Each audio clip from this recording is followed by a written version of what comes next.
Direct selling में कामयाब होने के लिए या हम अपने आर्ट्स बिजनेस में कामयाब होने के लिए आज मैं एक ऐसे टॉपिक पे बात करना चाहूँगा, वो भी सिर्फ चार पांच टॉपिक है।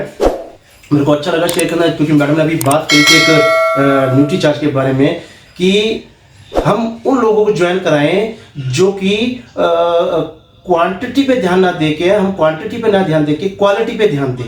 तो ये इस पॉइंट पे मुझे थोड़ा सा टॉपिक याद आया कि अगर हम डायरेक्ट सेलिंग में हैं तो हमें ऐसी 4-5 चीज़ों का मतलब ध्यान में रख के चलना पड़ेगा कि जो हम उस चीज़ के लिए अपनी अचीवमेंट्स को ले सकें। या यूँ कह सकते हैं कि एक सफलता के लिए कोई भी हम मार्केटिंग लाइन में है, डायरेक्ट सेलिंग में है, किसी भी काम में हो, अगर उनमें हमें सफलता चाहिए तो पहला जो पॉइंट आता है वो है महत्वाकांक्षा। महत्वाकांक्षा और एक महत्वाकांक्षा जो चीज़ है, महत्वाकांक्षा और लालच, ये दो चीज़ें बड़े अपने आप में बड़ा वो करती हैं क्योंकि महत्वाकांक्षा और लालच को इकट्ठा नहीं लेके चल सकते। महत्वाकांक्षा होता है एम्बिशियस। इस बिजनेस में अगर हम आए हैं, इस डायरेक्ट सेलिंग में आए हैं, आरसी में आए हैं, तो हमारे को एम्बिशियस होना बहुत जरूरी है। क्योंकि अगर एम्बिशियस नहीं होंगे, हमें लालच नहीं करना है। लालच में हम किसी का बुरा कर सकते हैं, लेकिन एम्बिशियस में हम किसी का बुरा नहीं कर सकते हैं। अगर मैं आपको बात करूं, आज मैं एक महाभारत के टॉपिक के बारे में ही बात करूंगा। महाभारत में आपने देखा होगा कि ऐसे बहुत सारे लोग हैं जो मतलब मैं महत्वाकांक्षी में एक बात कहना चाहूँगा कि पैसा बहुत लोग कमाना चाहते हैं, बहुत शौहरत कमाना चाहते हैं। ऐसे ही महाभारत में दुर्योधन भी बहुत बड़ा राजा बनना चाह रहा था। वो कि वो इस ऐसे प्लेटफॉर्म पे मतलब वो ये चाहता था कि मैं दशों दिशाओं में ही अपना राज करूं, लेकिन उसके वो एम्बिशियस था, वहाँ तक एम्बिशियस बात थी। लेकिन जब ये बात आई कि जब 5 गांव उसको पांडवों को देने पड़े तो उसने वो भी नहीं दिए। दैट मीन्स वो क्या हुआ, लालच हो गया कि नहीं, मैं ये भी मैं अपने पास रखूँगा। तो लेकिन जो आदमी, जो व्यक्ति ज़मीन पर जो है अपनी हस्तिनापुर का वो राजा बनने वाला था, तो उस जमीन पर वो क्या है कि पैर भी नहीं रखता था, और वो आज वो उस कुरुक्षेत्र की धरती पर वो क्या है, मारा जाता है, लेट जाता है। तो ये एम्बिशियस और लालच में ये अंतर है। हमें एम्बिशियस बनना है, हमें तरक्की करनी है, लेकिन किसी का हक मार के नहीं करनी है।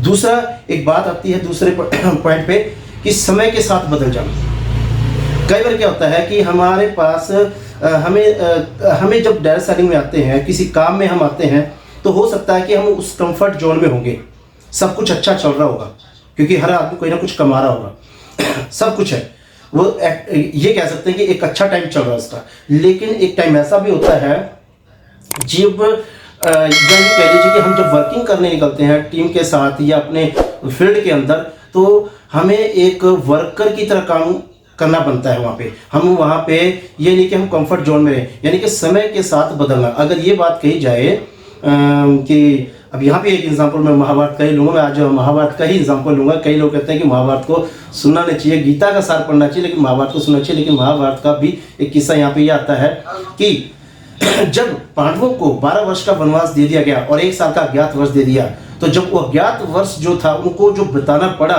वो सबसे टिपिकल था, क्योंकि वहाँ पे उनको वो अज्ञात वर्ष जो है अगर वो पकड़े जाते तो उनको दोबारा से 12 वर्ष का वनवास करना पड़ता, और वो इतने ख्याति प्राप्त थे कि उनको कहीं भी फाइंड आउट किया जा सकता था। लेकिन उन्होंने अपने आप को ये समझा कि आज हमारा अच्छा टाइम नहीं है, आज हमें बदलना पड़ेगा। अपने आप को क्या है, फील्ड में आना पड़ेगा, एक तरह से हमें बदलना पड़ेगा। बदलने के लिए उन्होंने क्या किया, अगर बात की जाए अपना अर्जुन की, तो अर्जुन ने उस अपना वेश बदलकर एक क्या नाम है, प्रहल्ला का एक वो क्या नाम है रूप धारण किया, और राजा विराट के पास उन्होंने वहाँ पे उसकी पुत्री को अपना जो संगीत है वो सिखाना शुरू किया।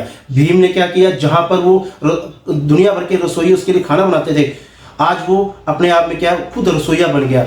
जहाँ पर युधिष्ठिर जहाँ वो अपना क्या बोलते हैं, वो खेलते हैं, वो अपना चौसर बोलते हैं जिसको, चौसर वो हार गया था युधिष्ठिर, लेकिन उसने उसी चौसर को क्या नाम है विराट राजा को सिखाने के लिए वहाँ पे उसने एक जॉब करी एक तरह से, और वहाँ पे वो सारे लोग जो हैं वहाँ पर वो आए। अब क्या हुआ कि वहाँ पे वो रहने लग गए सभी। बात करें द्रौपदी की दुनिया भर की दासियाँ थी, लेकिन उन्होंने भी अब उस समय को बदलते हुए वहाँ पे अपने खुद अपने आप में वो दासी बन गई। तो ये सब चीज़ें जो अगर देखी जाएं तो क्या है कि उन्होंने अपने आप का जो है उस समय का यूँ कह सकते हैं कि जो आंधी आई थी उनको पता था कि ये गुजर जाएगी, ठीक है, और हमारे को बढ़िया एक रिजल्ट मिलेगा। तो देयर मीन्स वही है कि हम फील्ड में जब काम करेंगे तो हमें अपने आप को बदलना पड़ेगा, ठीक है जी।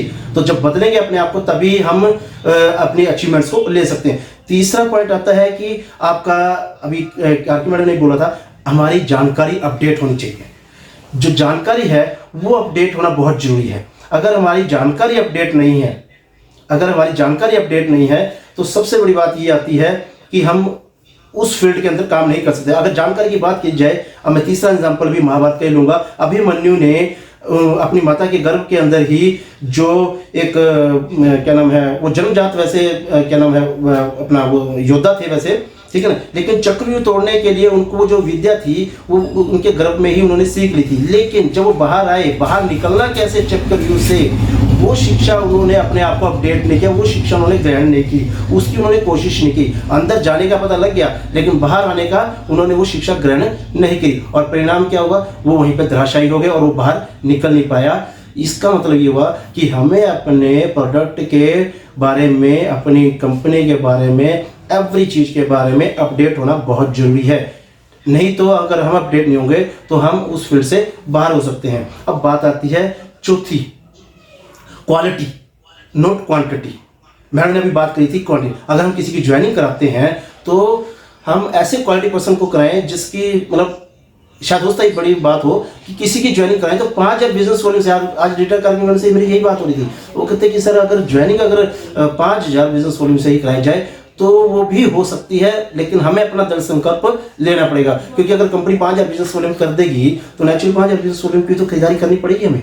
तो वो क्या है, यानी कि हमें क्वालिटी पर्सन, अगर वो व्यक्ति 5000 की बिजनेस वॉल्यूम करते हैं तो नेचुरली आप किसी व्यक्ति को जब ज्वाइन कराएंगे तो वो व्यक्ति भी आगे 5000 बिजनेस वॉल्यूम की खरीदारी करेगा। अगर मैं इस क्वांटिटी और क्वालिटी की बात करूं तो यहाँ फिर मैं एक एग्जांपल लूंगा, चौथा महाभारत का ही। कृष्ण भगवान जी न कौरव को न पांडवों को किसी को नहीं चाहते थे कि वो आपस में मरे या आपस में वो लड़ाई करें। वो ही चाहते थे किसी तरह से युद्ध को टाला जा सके। लेकिन जब आखिर में नहीं टला तो उनको दो ऑप्शन दी गई। युधिष्ठिर को अपना दुर्योधन को बुलाया गया कि भाई मेरे पास एक तो नारायणी सेना है, एक मैं खुद अकेला हूँ, बोल किसको चूज करना तूने। लेकिन दुर्योधन ने क्या किया, क्वांटिटी पर ध्यान दिया। उसने नारायणी एक बहुत बड़ी सेना जो है उसने उस पर ध्यान दिया। उन्होंने सोचा कि कृष्ण भगवान के पास तो कुछ भी नहीं होता, अकेला है तो ना नेता है ना उसने कोई हथियार उठाने या कुछ, और उसने क्या क्वांटिटी पे ध्यान दिया। लेकिन अर्जुन ने कृष्ण जी को उन्होंने अपना उनकी डिमांड करी और उन्होंने कहा क्योंकि बेशक वो नेता थे लेकिन क्वालिटी थी उनके अंदर, कृष्ण भगवान जी के अंदर। उनको ये पता था कि इनके अंदर क्वालिटी है, और परिणाम आपके सामने था कि जब दोनों का युद्ध हुआ तो उसमें क्या नाम है, उन्होंने जिसकी जीत हुई वो आपको खुद इस चीज़ का आइडिया है खुद ही। तो कहने का मेरा भाव ये था कि हमें क्वांटिटी और क्वालिटी दोनों चीज़ पर ध्यान ना देके हमें जो क्वालिटी है उसके ऊपर ज़्यादा ध्यान देना जरूरी है। तो ये 4 टॉपिक्स थे, और एक माहौल भी बनाना बहुत ज़रूरी है। अगर माहौल बनेगा तो वो भी एक बिज़नेस के लिए बहुत बड़ी बात है। और मेरे ख्याल से हमने ज़्यादा समय ले लिया होगा, शायद हो सकता है। तो ये सारी बातें थी। माहौल के ऊपर भी एक थोड़ी है कहानी है, लेकिन इसको हम यहीं पे, क्योंकि 9 से ऊपर टाइम हो गया है तो हम इसको यहीं पे इस बात को विराम देंगे।